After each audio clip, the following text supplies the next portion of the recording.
Welcome to news focus. నేను మీ స్టిక్కర్ల కథేంటి? ఓవైపు ప్రభుత్వం ఇసుక ఫ్రీ అంటుంటే ఇసుక మాఫియా మాత్రం ఇష్టరాజ్యంగా అధిక ధరలకు అమ్ముకుంటూ సామాన్యుల జేబులకు చిల్లులు పెడుతున్నారు.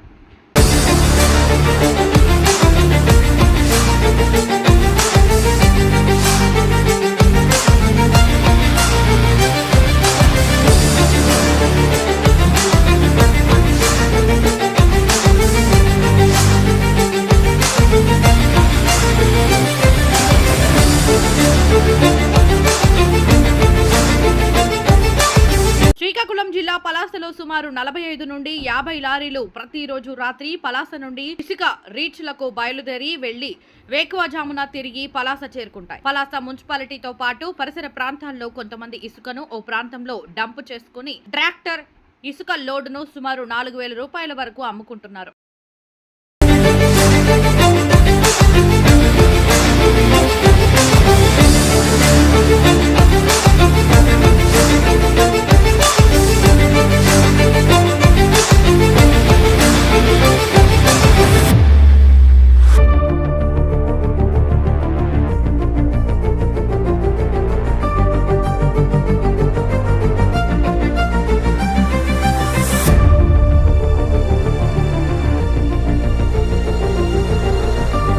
ప్రభుత్వ నిబంధనల ప్రకారం ఇసుక కావాల్సిన వ్యక్తి తన పేరు మీద లారీ లేదా ట్రాక్టర్ ఇసుక లోడ్ ను సంబంధిత వ్యక్తి ఆధార్ కార్డు ద్వారా తెచ్చుకోవాలి. కానీ దళారులు ఏదో ఒక డమ్మీ ఆధార్ కార్డు ద్వారా అక్రమంగా ఇసుకను తెచ్చి సామాన్య ప్రజలకు అధిక ధరలకు అమ్ముకుని కాసులు పోగేసుకుంటున్నారు. ఇదంతా ఏంటని, ఏమి జరుగుతుందని మీడియా ప్రశ్న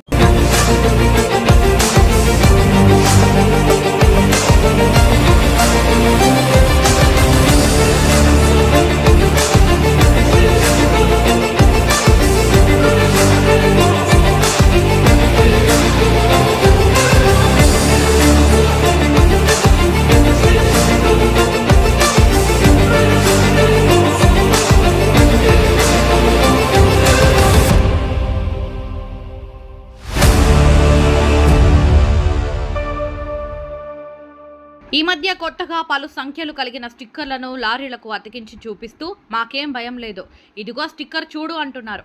అసలు ఈ స్టిక్కర్ల కథ ఏంటి? ఎవరిస్తున్నారు? నెలకోసారి ఒక్కో లారీకి సంబంధించిన యజమాని కొంత రుసుము చెల్లిస్తే నెలంతా ఎన్నిసార్లైనా అక్రమంగా ఇసుకను తెచ్చి ఇష్టానుసారంగా అమ్ముకోవచ్చు. అంటే ఈ స్టిక్కర్ ఇదో రకమైన లైసెన్స్ అన్నమాట. అయితే ఈ స్టిక్కర్ కోసం ఆమ్యామ్యాలు ఎవరెవరికి ఇస్తున్నారు, ఎంత ఇస్తున్నారు అన్నది మాత్రం తెలియాలంటే మరికొద్ది రోజులు ఆగాల్సింది.